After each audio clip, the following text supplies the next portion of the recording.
Okay, so welcome back everyone to the deep dive. We're doing something a bit different today actually. We don't have, a big stack of research or articles. For this deep dive, it's just one source, one single document. Yeah, that's right. We're really honing in on, well, just this one thing, a transcript from a YouTube video. It's called Sunday Morning Hiking Lost and Found, Sugarloaf Mountain, 15 June 2025. And the idea, our mission, you could say, is to sort of unpack it, treat this personal account like a core sample almost, see what interesting bits, what insights we can pull out about this hike, this day. Right, like we're getting a close-up view of one specific adventure as it happens. So let's set the scene a bit. It's Yeah. Father's Day, okay. June 15th, 2025. You've got about a dozen people, maybe, starting in the Hosford Hill residential area. They're heading for Sugarloaf Mountain, and the vibe at the start, according to this transcript, it should be an easy hike. Yes. Famous last words sometimes. Exactly. Let's track how that easy part held up. So they start off from Hosford Hill, heading towards the mountain itself. And, right away the transcript kind of shows getting to the mountain, the slopes, well, it wasn't exactly simple. Before they even start the real climb up, they have to go down through what's described as a valley here in this gut here ravine. A gut, a ravine, okay. Yeah, it sounds like some tricky terrain right off the bat just to get positioned. Yeah. And you hear names mentioned like Zoe, Gerald, or maybe Gerald, Jack, Tommy, Daryl, John. It gives you this feeling of group, like figuring it out together, navigating this initial dip. And pretty quickly you hear that whole easy hike idea getting, wow, adjusted. The language just shifts. Suddenly the transcript says, hard climb today. Yeah. And tough climb today. And specifically a tough hill to climb. So expectation versus reality hitting kind of hard. It sure seems like it. And the source gives us some really vivid reasons why it got tough. There's this steep bit they have to go down, described pretty precisely, actually, as about 30 degrees down there. 30 degrees down, okay. But here's the kicker. What really makes you go, To manage this section, the transcript mentions a rope here for us. A rope. A rope, yeah. You don't usually rig up ropes for an easy hike, do you? Definitely not. That signals something pretty challenging right there. What else made it tough? Well, after going down, they hit Gorge. And it's described as being, get this, about 500 feet down. 500 feet into a gorge. Into a gorge. And then naturally you got to climb back out of it. Oh, man. Down 500, up 500. That's serious work before you even tackle the main mountain. Right. My legs are tired just hearing it. Yeah, mine too. And the transcript notes the physical effort involved, like needing to use hands, grabbing trees for support, phrases like use your hand them too and walk, or hold up on the tree. And then layered on top of this, later on, the path gets slippery. The weather plays a role. Okay, so it's a real physical challenge, this terrain. Unexpectedly so. But the transcript isn't just about the struggle, right? It also paints a picture of the surroundings. There are these great little observations. Flora, fauna, brings the environment to life. Oh, absolutely. These details are fantastic. They spot sugar apple trees. And the description is quite specific. Seeing blossom, seeing a lot of them inside, even a young one. Someone apparently tries to smell them, which, adds that sensory detail. Nice. But here's a really surprising bit of detail. They see a beetle. And the transcript doesn't just say a beetle. No, it identifies it as a species of stink bug, family Pentatomidae. Wow, okay. That's incredibly specific for a hiking video log. Isn't it? And it even gives the bug's range.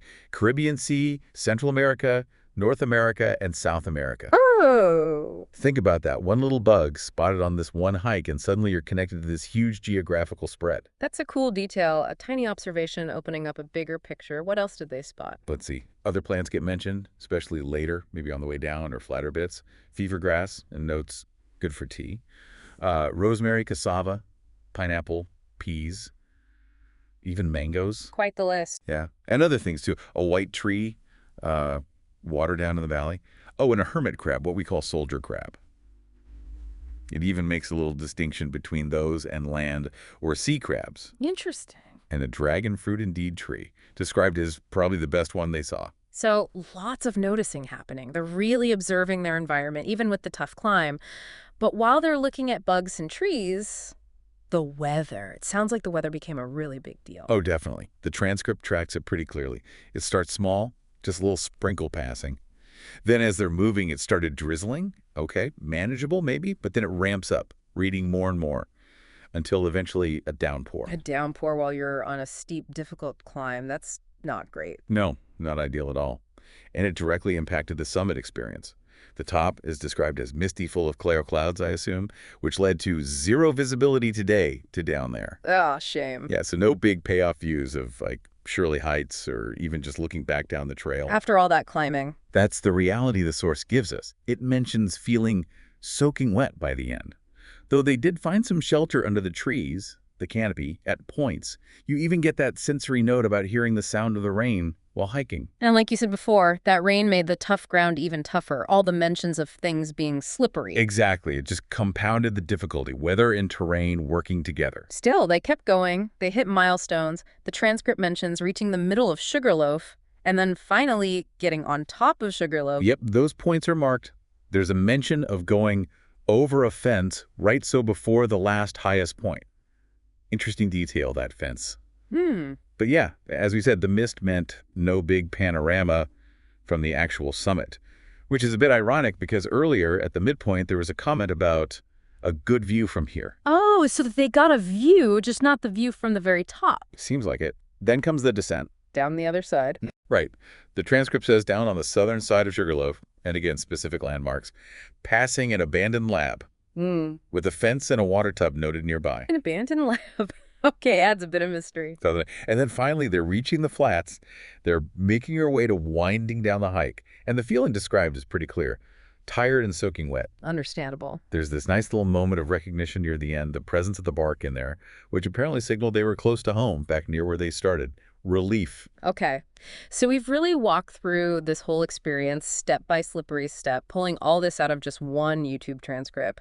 Which brings us to the so what? Why dive this deep into one group's rainy Father's Day hike? What's in it for you, listening? Well, I think that's really key. This isn't just about Sugarloaf Mountain on June 15, 2025. It's a great case study in how much granular detail and insight you can pull from a single real-world account. We saw that classic story, the planned, easy hike versus the reality, tough climb, rope needed, 500-foot gorge. Right, that gap between expectation and what actually happens. Exactly. And that's relatable way beyond hiking trails. Right. Plus, we practiced really noticing things. The source pushed us to see the details. That specific stink bug, right?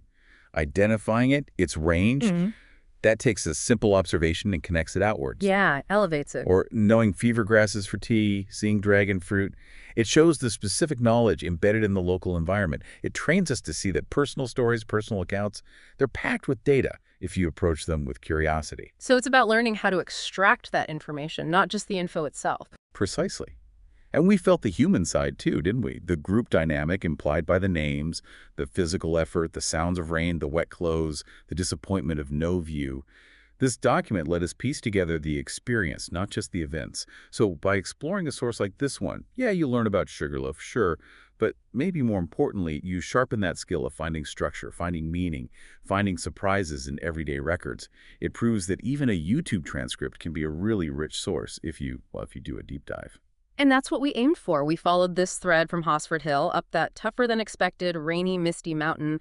We noted the plants, the bug, the terrain, the rope, the lack of view at the top, and then followed them back down, tired, wet, but, mission accomplished for them, and leaving this record for us. It really shows how any documented experience, doesn't matter how mundane it might seem, a Sunday hike, right?